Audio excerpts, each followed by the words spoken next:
press record, and after an hour, there was nothing. Have a good show. Thank you. So, good afternoon, Shoshana. Hi. Nice to meet you. I think I've seen your face somewhere, but it's good to see you again, I guess. Shoshana is, I would say, the producer of SF Tech. SF Music Tech Summit. SF Music Tech Summit, which happens once a year in Japantown, right? Yes, at the Hotel Kabuki in San yeah. Francisco. Okay. So this year is going to be in October? Yes, it's October 17, 2016. Okay. And we have our opening night party on October 16th. And it's a one-day conference, and we really try to pack it all in to one day. And October 16th is a Sunday? It's a Sunday, yeah. So Sunday night we have like an opening night get-together, and then just a full day of panels. Around 6? It's from like 5 to 7. Yeah, okay. And that's just, for people who are registered. Can come, and it starts with some networking, and which is really the main central theme about the event, is getting people together to communicate and meet each other and to explore ideas, and then a full day of panels and workshops the next day. Yeah, it's very well attended, I noticed. I mean, it's getting better and better. Yeah, it's been growing. It grows every year, and at this point we get about 1,000 people all together. Registered? Yeah. Okay. I think I've met you once with your partner. Yes. Yes, it was a few years ago, and then I came and I taped some of the speakers and the panel and all that. It was fun. It was a fun event, some very interesting demonstrations and things like that. So I recommend it for people who are in the music industry, I would say. Yeah, everybody. And there's something for everybody in the entire ecosystem of music and technology. So you'll have musicians, startups everywhere from, somebody building something in their garage up to Google, and everybody in between that's trying to move the music industry forward. Oh, okay. And there's always something new every year. Yes. Well, just because, people are developing new technologies every year. But yes, you met my partner, so I produce it together with my husband, and that's Brian Zisk. Yes. And he's a music activist and also a music visionary. I am a musician, and I am a music lawyer, and I've also worked in the music business for about 20 years now. Yeah, so I'm like really, so you represent artists and musicians? Yes. In your practice during the year? I only work at this point I'm working for one musician. I work for George Clinton and Parliament Funkadelic. They have a lot of cases for you? Well, yes. Well, I do business development and also copyrights, and it just... That makes sense, yes. Exactly. Yeah, it keeps you busy all year. Yeah, it keeps me busy. It keeps me definitely to the ground and not just thinking about what the music industry would need, but just participating in it on a day-to-day basis, and especially on behalf of a musician who's nationally recognized or globally recognized, so he could take advantage of a lot of the new services that are coming out, and he has that fan base, and I can experiment and help him grow in different directions through the opportunities that I see at my own show. You have your own show? Well, the Music Tech, exactly. The conference, I also call it a show. It's called the conference, okay. Yes. Okay, so Music Tech. So Music Tech, I guess there is a purpose to it. The purpose is to get people from same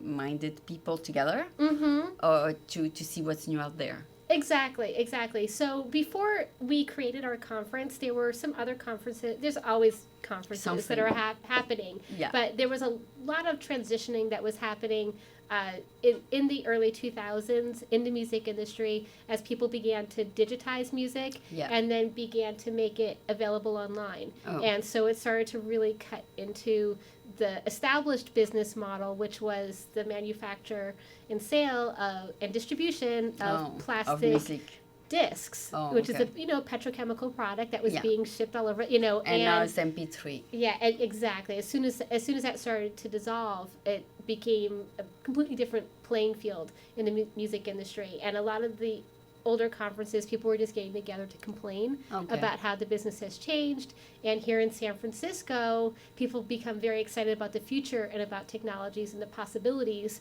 And so we created our conference to get people to talk about what's good about it and what could change. And obviously a lot of things have changed, and the music listeners are not going away, music fans are not going away, and people still want to connect with artists that they love.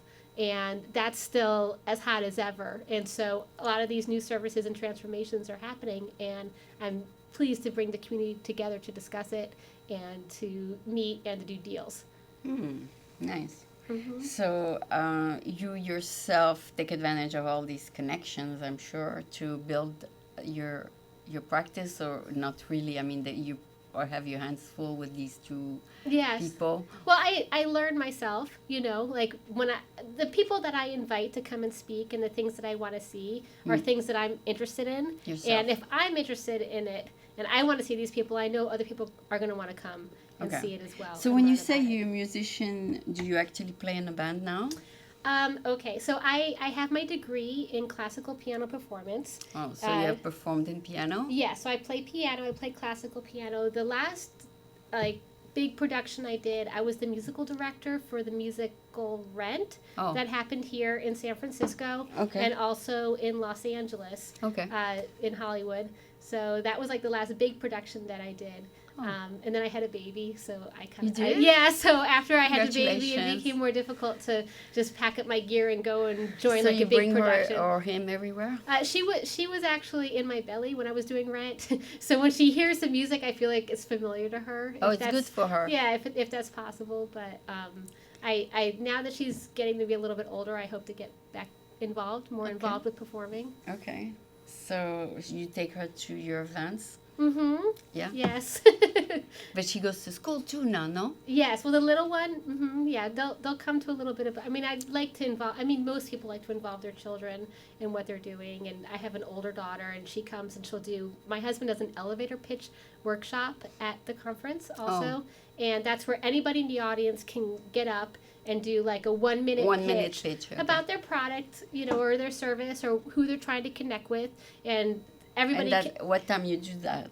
It's in the morning on the day of the summit, and it really gets people to a chance to tell what they are, who they are, what they're doing, and they can connect with other people that are there who are maybe want to connect with that. So it's not just a mystery, and you have to like unlock it over the course of the day. You can figure out right away.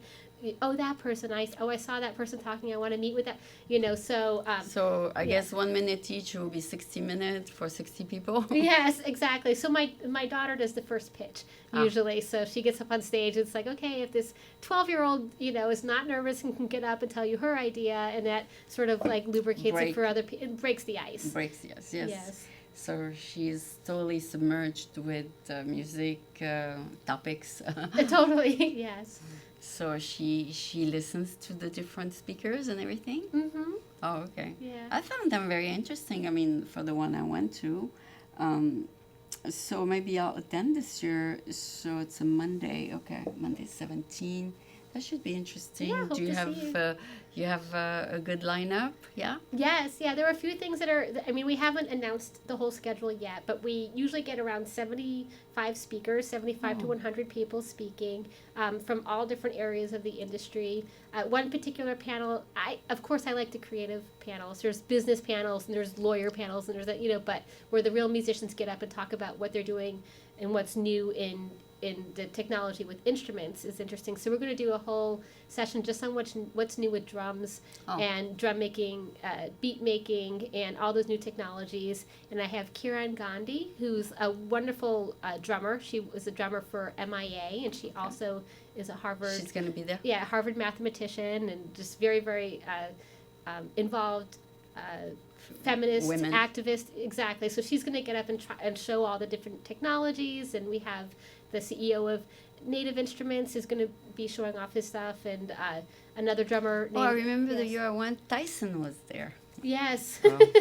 That was a big personality. Yes, yeah. And what's this website that gets the most uploads of music nowadays? What online? What's the website where you get the... Well, really, where's all the traffic at right now? Where are the fans? The big story, at least for this year, is the streaming services, and those streaming services are Spotify. You have Apple Music, YouTube Red, Pandora. You know, everything where you have like a really big library and people pay Rhapsody and you pay a subscription fee and then you can have access to all of this content. And so people upload their stuff there? Exactly. So you can get major label content and you can also get independent content. And anybody who's an artist, if they go through like one of the aggregator services, can get their music here. So there's millions and millions of tracks. So then what's the next story? The next really big story is the playlists and the discovery and the contextual playlists, and that's sort of like the big story this year. You know, with where people are going. But it's very different from where it was 5 years ago or where it was 10 years ago, you know, and then people will be talking about what do they think is going to happen in 5 years, where are people going to go, you know, just the fact that... So people create a name and upload? Mm-hmm. Yeah, yes, you can get your music. There are like a few services, like if just as an independent musician, if you want to have your music, you know, be in these places. Pandora is a different story because they have like a different artist submission process, but you can, I don't know, TuneCore or CD Baby or it used to be Iota, you know, like different services that will cater to independent musicians. So you can anybody can be a part of it now. There's not a bottleneck like it used to be.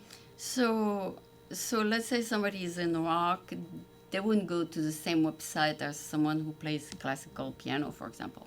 Well, no, they're all going to be inside the same services. But yes, if you are a musician, you're going to want to have your own website. And if you're not going to be, you know, all aggregated together in the same genre. But if I'm a classical musician, I'll probably have my own website and we'll be trying to connect directly with my fans. Just like a rock musician will then be in his own, you know, and want to be connecting directly with his So they'll fans. do a search. Let's say I want to listen to Spanish dance, and Spanish music will appear. Yes.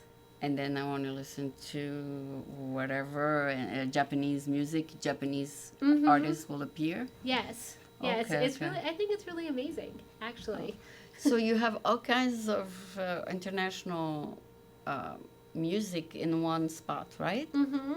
Yes. So are you going to have international... Yeah, you said you're going to have someone from India. Yes. Okay. Yes. So are you try to represent a little bit of each continent? Or how do you do it? Well, I mean, I don't purposely look just territorially at people or just they at just appear to their you? national origin, but just whoever has, you know, an interesting story or has an interesting product or something that they do. Like, we really want to highlight people who are visionaries and are creating something new and are doing something that's exciting. You know, we don't necessarily look at the background. You know, a lot of people are in the Bay Area, but people come from all over the world to participate. This morning I saw a three-year-old Chinese girl playing classical piano, and maybe she was born with a gift, because it's unusual to see a 3-year-old play so good. I mean, it happens though. Some people are born gifted, and they do amazing music. But most people, they have to study for 12 years, right? Yes. Well, you know, I always thought when people would say that somebody is gifted, that it's really a combination of two things, which is the aptitude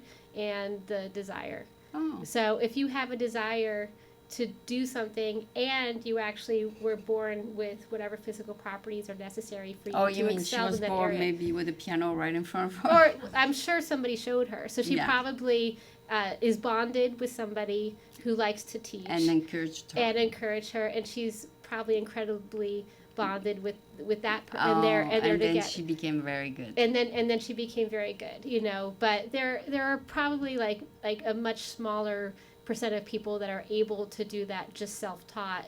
Usually you're going to be looking at a you know, somebody with a savant-like skill. But it is really fascinating to see that. A few kids are good. A few kids turn out to be very, well, very Mozart was like that. I know that he was touring with his father at the age of 4. Oh, you know, and you he could got inspired. Yeah, and you could say, okay, this is a musician who, at the age of 4, was he just surrounded by music? Was he just a trained monkey, or was he really a genius? Time will tell. Yeah. And then now it's a story from the past where we got to see that he really was a musical genius through all the works that he created in his lifetime. But it became very evident when he was young. So maybe we'll keep an eye on the 3-year-old and see where what she goes and what happens. Yes, yeah. I'll show it to her. She's on Facebook. Yes. I'll show you the video. So that was amazing. It's funny that I came across that. And I even saw one time a little dog who was playing. I don't know, that's probably what your kids watch on Facebook. But do you have any kids who are very good at music? Well, both of my kids, I teach them. You do? And you can hope for your kids to be very good. That's one thing that as a parent you can hope. Oh, you expose them to it. Yes, or you can hope that they find enjoyment. Okay. And it's not necessarily always the same thing. Yeah. So if you're pushing a kid to be the best, they may... It's different. They may have the get opposite exhausted. reaction. They may get exhausted with the pressure. Whereas if you push them to enjoy themselves, that's something that they may enjoy for the rest of their life. Yeah. So. Yeah, that's true. And they might not be particularly attracted to certain kinds of classical music, but they might be interested more like into a musician that they like. Exactly. So we don't know how they're gonna,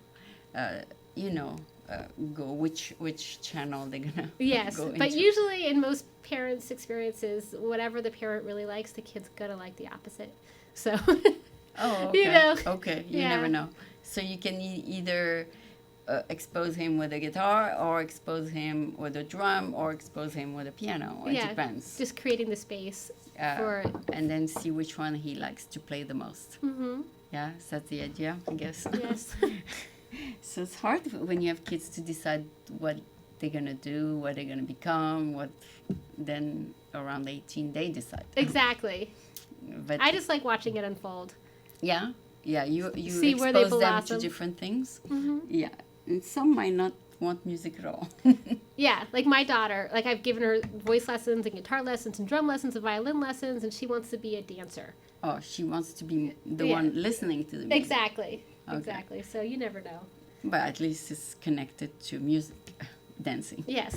So one is a dancer, one is going to be a musician. Perfect. They're going to form a team, I guess. Yeah. Your husband is a musician? He's not a musician, but he loves music. Okay. And he produces the event as well. well. But he produces the event, and he loves musicians, and he's an activist. He started an organization in Washington, D.C. called the Future of Music Coalition. Oh. And they are a artist advocacy organization, and they advocate on behalf of musicians whenever there's a debate that comes up, in Congress, and people are saying this is good for musicians, but maybe it's not. Maybe it's good for the labels. Maybe it's good for a publishing company, but that doesn't necessarily mean that it's just a musician. So he will take every, not him personally, but the organization will take, every piece of legislation that's coming out that's supposed to benefit musicians and look and say, okay, here's how it really does, or here's how it really doesn't. And so this is the work that he was doing for many years. And also education as well. Yeah, he teaches?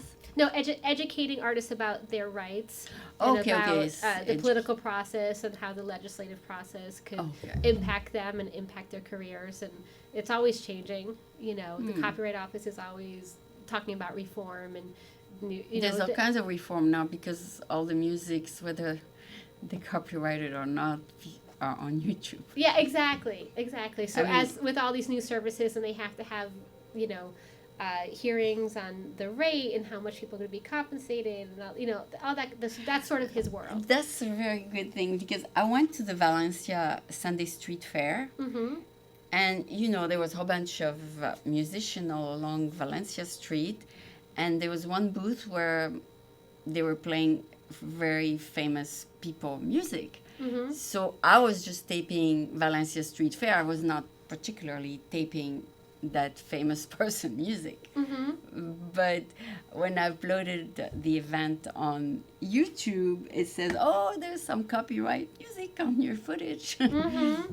So you can still keep the footage online, but you cannot monetize that video if there's any copyrighted material on it. Yeah, so they found different ways to try to deal with the fact that people were every single day uploading billions of tracks that had music that they didn't own, so maybe they'll say, we need to take this down. Maybe they'll remove the part backing track. Maybe they'll put an ad, but then the ad revenue goes to the copyright. To the copyright. Yes, that's what they told me. They say if we put an ad, they will go to the person who did the music. Yes.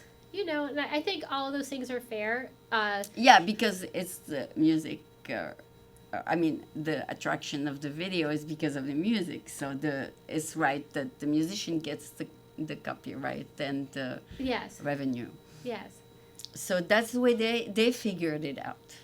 This way they don't have to take down millions of videos just because there's a famous tune on it.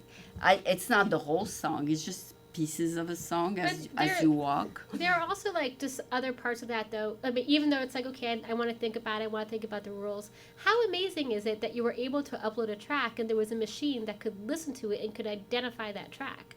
Oh yeah, it's a computer. That's pretty amazing. How even that technology and how that developed, and the work that Grace Note is doing and the work that it's I mean, they have probably billions of soundtracks in their computer, and when you play whatever, it hits it. Yeah, and it can take a fingerprint. Just all that stuff. Just it's mind blowing. The computer will pick it up. The computer will pick it up. Yes. Because they have all of them on their computer. So that's also, it's just like when you do a search on Google, you do a search and seconds later, whatever you search for appear. But the computer had to go through billions and billions and billions of records because it pops out what you're searching for. So it's just like text, they're only searching for combinations of 26 letters. And then the image search, it's like, what are they searching for? And then to have a music. And with music, it's the same where thing. They're checking the sound. Certain sounds, and the computer recognizes it. So that's the technology. The new technology coming out, just in case you want to know, is technology that recognize images too. So you can store a person on your hard drive, and then there's a software that will tell you where on the hard drive that person is by recognizing the picture. So there will be so many more different search engines rather than just text. It's going to be text, image, video, sound, all kinds of searches. It's going to be more and more expanded. I mean, in different ways to find things. The accessibility of the information. Yeah. And so just right the now, accessibility of music. Yeah. Just like I remember in the 1990s, if I really wanted to hear a song, and I just wanted to just hear it, you just type the name of the composer. Before there were computers, it's like you had to go to the store and look for it. Try to find it. Maybe it was out of print. Maybe it was rare. Maybe it was at the library. You know what I mean? That's true. And that's true. then buy a cassette and it had 10 songs on it, but just the one that you wanted to hear, and it was $14, and or whatever. And it's but just now you type the name of the music on Google and it will appear. Yes. But a different engine is going to be, you put maybe the image of the of the Beatles, and the music of the Beatles will appear. That's the different things that's going to come up. Not just text, it's going to be also images. So we're going to go in directions that we didn't think about before. And the world is moving so fast now. Oh, absolutely. Yeah, I think the new generation of kids, they're going to do things we don't even comprehend. Oh, absolutely. That's why one of the most fascinating people right now I think about, in music technology, is Kurzweil, who had invented the synthesizer, or I don't know if he was one of the people who was working on the invention of the synthesizer, and now he has this Singularity University, and he has a documentary out. It's called The Singularity is Near. And what he's talking about, just even what's happening with music, how every year it's just getting more and more and more amazing, to the point where we used to talk about a celestial jukebox. One day we could access any song, and now we're here. Just like we used to on Star Trek be like, one day we'll be able to flip a thing and do a video call, and now it's like people are doing Skyping and doing video calls all the time, and we don't even think about how amazing it is. And and his theory is that computers, hard drives, they're getting smaller and smaller and smaller to the point where it's like you have these like nano computers. You can store nice on water. I don't know if you just like the way the technology is evolving, and he's actually like just mathematically predicted that in a certain period of time that you'll have a computer that you can put it's a drop of water. It will go in your blood cell. You can put a computer in your blood cell, and then you could have one of these if you could afford it, or I don't know what the barrier will be, but maybe it'll be a health insurance thing, but everybody will have a computer in every one of their blood cells. Oh my God. And then how does that change? Like you get cancer, well, let me just program see if I have it. all the cells in your body because it doesn't, to look for it. Maybe it doesn't have the intelligence, but I can program, you know what I mean? And then are we going to know instantly if we have it? Are we machines now? Or like who's in control? You know, so it's just fascinating just to know that this is what's happening and this is where it's going, and then to think about how this is going to affect people's experience of music and entertainment. It's a Japanese thing. They say you can store a lot more information on a drop of water. I don't know how they're going to... Yeah, a grain of rice or you know. I couldn't believe this. It's incredible. Like, I thought a hard drive is the one that stores the most. I mean, we can't even comprehend how those kids are thinking. Oh, I know. It's like a future, you know, I think about like my children and what they're going to observe and witness. Even the stuff that I've witnessed, you know, in my lifetime. It's just already like, very advanced. It's a future that I can't even visualize in my dreams. Yes. You know? Yeah, something that's going to be impossible. Like we say, oh, self-driving cars, now it's a reality. Totally. So this is the type of thing that this is the way people think, or at least the space that I want to create at the SF Music Tech Summit. It's just to think about possibilities, not to be worried about like, well, I'm going to get sued if I do, or this is the barrier, or this is what's going to block it. It's like, no.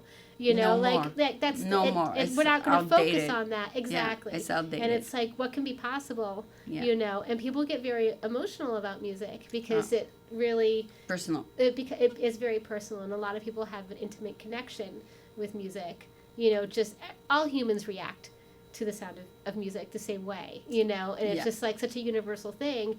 You know, that people can get behind and just get really inspired about, and that's why you can see a lot of exciting things happening in the music industry because of it. So it's something I look forward then to maybe go to your thing. I think I can. Monday the 17th I'll be available. It's going to be interesting. So you're going to have first a networking the night before, and then a lineup of local and out-of-town people. Is that what you're going to have? Mm-hmm. Yeah, so there's going to be panels and workshops throughout the day. Yeah. And we usually have about 3 sessions going on simultaneously. Okay. And we'll have everything from like new product and technology demos where people are showing off the new things they've invented. We'll have, you know, like a review of like what's happened in law, you know, over the past year, like what the hot topics are. Oh yeah, there'll be a table for that. Like something that's very interesting just for developers, something that's very interesting for content creators, and also, you know, the regular things like speed networking and the elevator pitches. I like one of the most important things for me is that women come to our show and that they feel comfortable and that they feel welcome as a female event producer. Oh, you know? That's true. What's the percentage? Is it like 60-40 now? Yes. So I always make sure that that we have a lot of representation of women on the panels and also inside the audience. And so I'll be hosting a women's meetup during the show. And so you have like on the registrant mostly men? No. I mean, a lot of conferences that I think that is a challenge is just to have it be balanced gender. But I think because this is a female organized conference that I try to at least make sure that they feel invited and welcomed, and they are, and it does happen. But there's not as many bands that are made of women. It's mostly bands of men, although we do see, of course, a few women in the band, but on stage, but the musician in the band are mostly men. Well, I think in every single industry that you're going to notice this, that where it's going to be somebody working, that it's going to be mostly men working, because it's like women have 2 jobs, you know. Yeah. So like right now I have 3 jobs. You know, I have like my family that I'm taking care of, and I also have the work I'm doing for George Clinton, do my law practice, and also organizing. You know, so you really have to be pretty internally driven. Whereas, you know, I don't know if if men feel as conflicted, but there's a lot of pressure on men too. So I'm not saying, No, so, they have responsibilities too. As a matter of fact, they die earlier than women because they have a lot of stress. Exactly. So I think that men and women have different experiences just in trying just living and trying to get on stage. But in terms of just feeling welcome at my conference, that's something that is like my personal mission to make sure that it is balanced. What do you choose as a sound, background sound? Something smoothing or something rock? What do you put in the background? Oh, at the SF Music Tech Summit? Yeah, do you put different kinds of music? So we like to play the Grateful Dead. We've had a lot of the members, from the Grateful Dead come and speak, and that's something that my husband and I always have in common because we're both fans, and he but that was just play that? Yeah, we'll play that and just like electronica, but that really is just like in between the panels, as like background music. And while people walk, there will be music? Yes. Okay. And there's also, we do visual art installations. Okay. Last time we had a lot of virtual reality installations so people could test out new products. And there's also an exhibition hall where people can, walk around and look at the tables and also, different technologies and try them out as well. Like if I go on my iPhone, what's the most popular app for music? I don't know. I know in the App Store for a while, Smule held a lot of the top places, but you can look at the App Store under music and see. If I want to walk and listen to music, which app should I download? For me, so I have a subscription to YouTube Red, which is music. But it's on YouTube and you get it ad free, and then also you can play YouTube in the background while you're in other apps. And there's iTunes Store.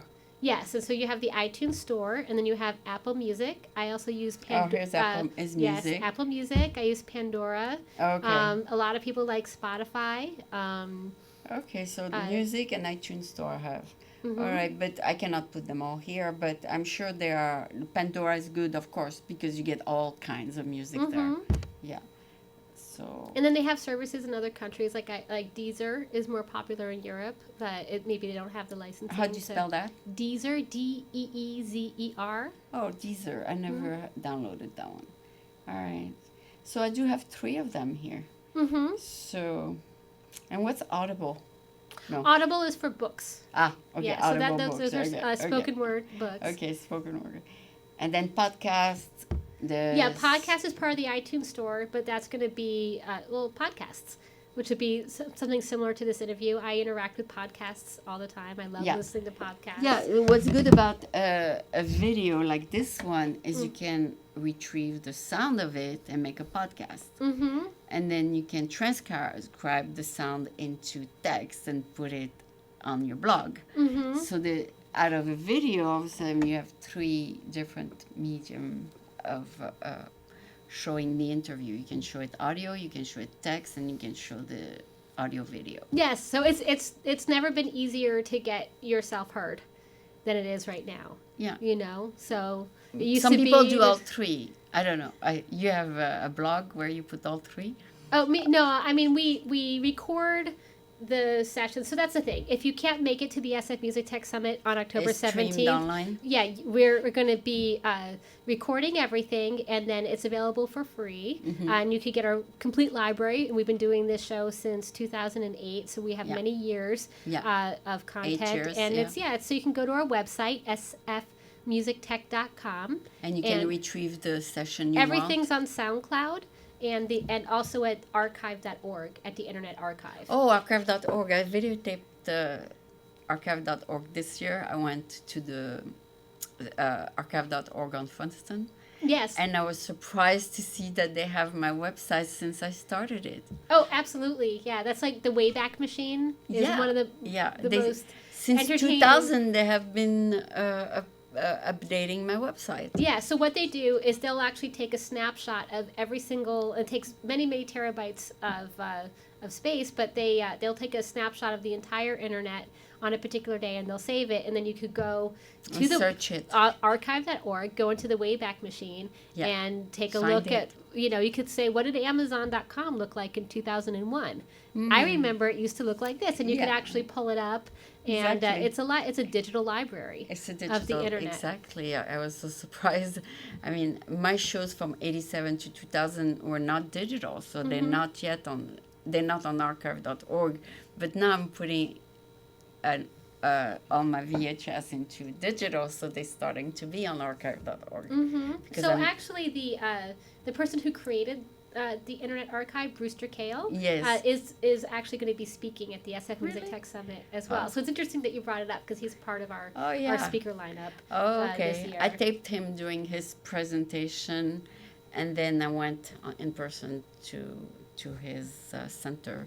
Yeah, so I've seen his slideshow, his slide presentation this year, and I've seen him giving a good tour of the place. Yeah, brilliant visionary. Yeah.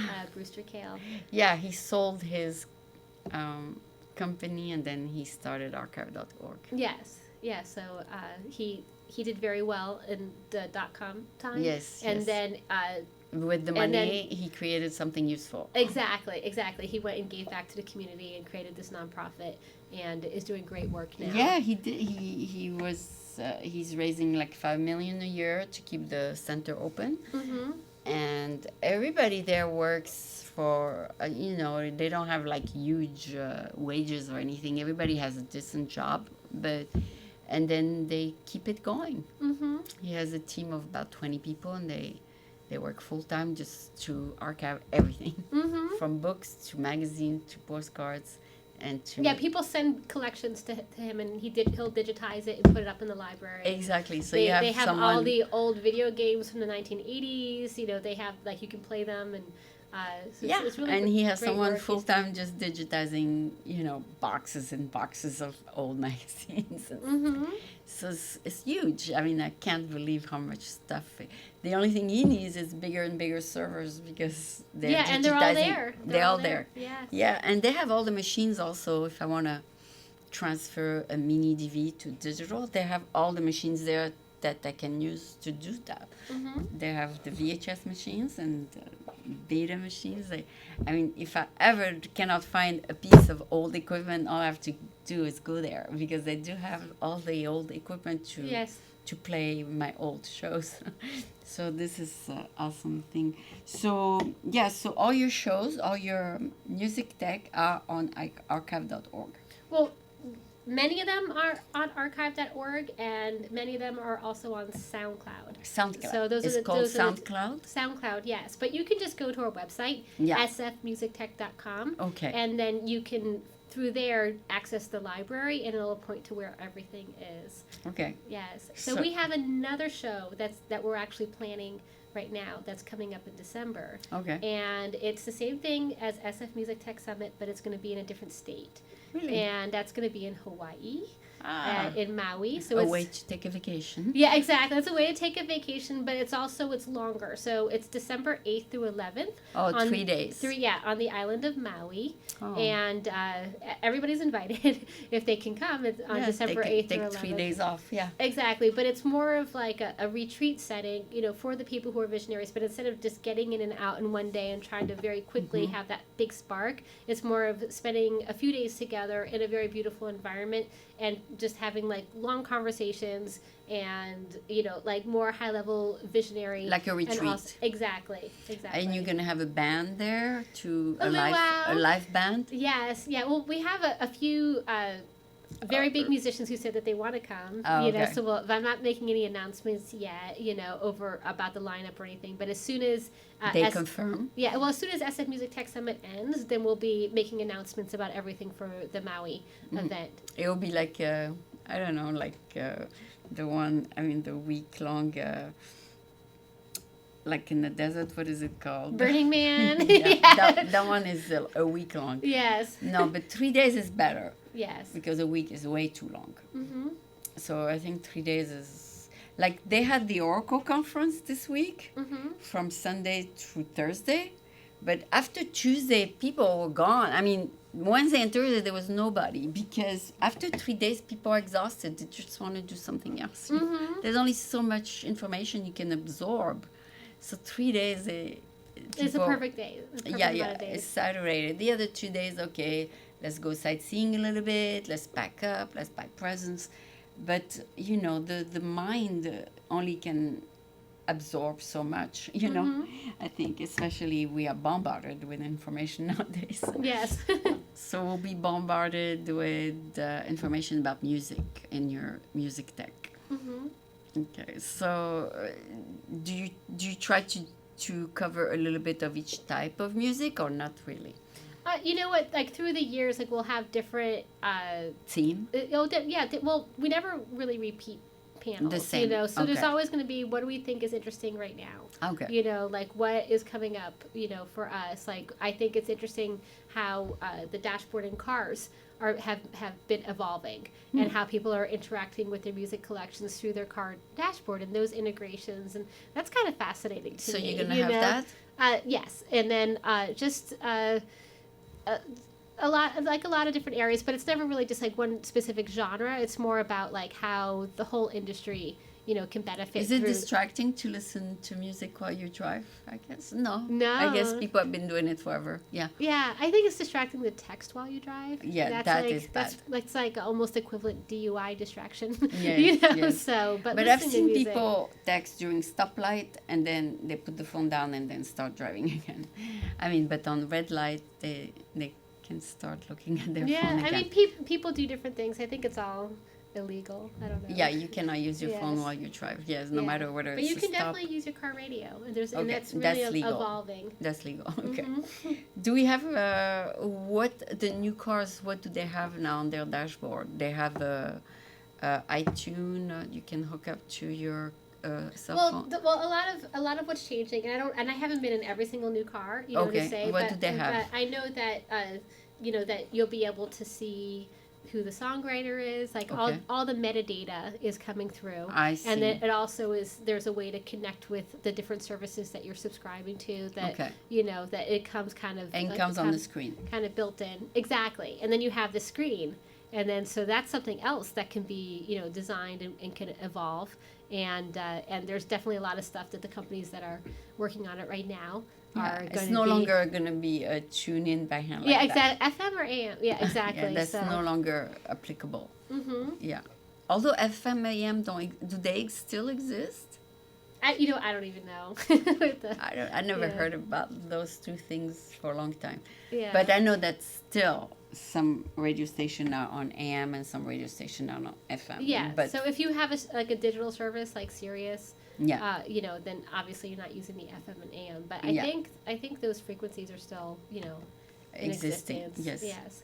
So it's very interesting. So for someone who I've been to your show, but for someone who has never been to your show, do you tell us what they should expect? So what are the highlights? Well, definitely they should, if they were planning to come to my show for the first time, you should definitely plan to get there right when breakfast starts. We serve a big breakfast in the morning with like lox and bagels and and it's a great way to start and socialize. Okay. In addition to coming to the party, of course, the night before. Okay, so at 8 a.m. Yes. Then depending on who you are, if you are a musician, and you're trying to find different tools, then you could look and try and find, the panels that are going to be right for you. Or if you have a startup, we have a startup competition. Okay.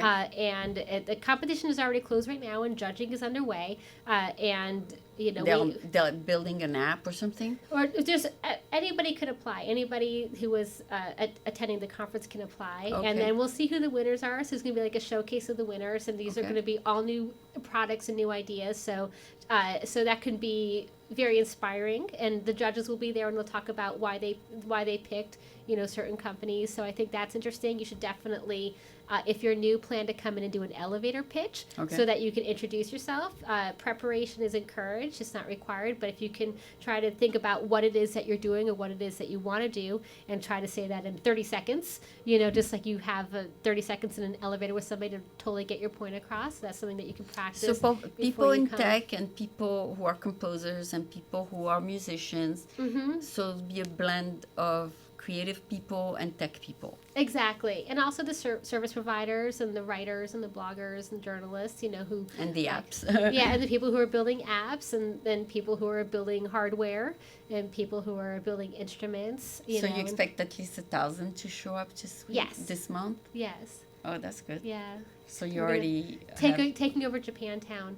And then also for somebody who's totally new, during lunch, I will have like a newbies get-together, which is almost the same thing as the elevator pitch, but it's over lunch. And people network. And people can network, yes. Bring your business card. Oh, absolutely. Bring whatever. Some people they send their iPhone business card, whatever it's called now. Yeah, the V card. Yes, so there's all kinds of new things about getting to... More and more when I go to networking and I give people my business card, they say, I don't use paper anymore. Just tell me what's your LinkedIn. And I say, okay, here's my LinkedIn. So I went to networking and 5 people asked me for my LinkedIn instead of giving me a business cards. So it's really moving in that direction. Like, no more business card, baby. Find me online. Yeah, which is good. I mean, I think anything that, like, eliminates clutter in our life, you know. And why also... not? Yeah. Like you become connected to this person. Yeah. And like, what do you have to do in the past? You get the card, you go home, and you don't know where you found it. Rolodex, or you can lose it, or it's in the stack. And I found you on LinkedIn. Yeah, exactly. Okay. So yes, so finding you through a pile of 3,000 cards would not have been very productive for me because I would have had to look forever. Yes, or just because people are constantly changing positions. Yes, that's true. So maybe you saw my card and that's where I used to work, but then you call me and I don't work there anymore. You know what I mean? So that's something nice like that about LinkedIn and Facebook and you the social update network. it. People will get updated and you don't really lose contact with people. Okay. So. Yeah, I love LinkedIn more and more now. Yeah, and I think they're rolling out some new stuff I saw today. It's going to be really? pretty exciting. Yeah. Oh, that's good. Yeah. Although you have to contact people who are not in your network, you have to upgrade or things like that. Yes, so most people in high position, you can contact them whether they are in your network or not because they have the premium account. You don't even need to be connected to them to contact them because they have a certain type of account where they can be contacted anyway. So that's also things that people can have. Where you can really open your doors to everybody if you want to. So anyway, thank you so much for being here. Next time maybe you can bring your husband. Yes. And then I look forward then to be there on the 17th, videotape a little bit of the panels and a little bit of what's happening. Okay, well, thank you very much. Thank you.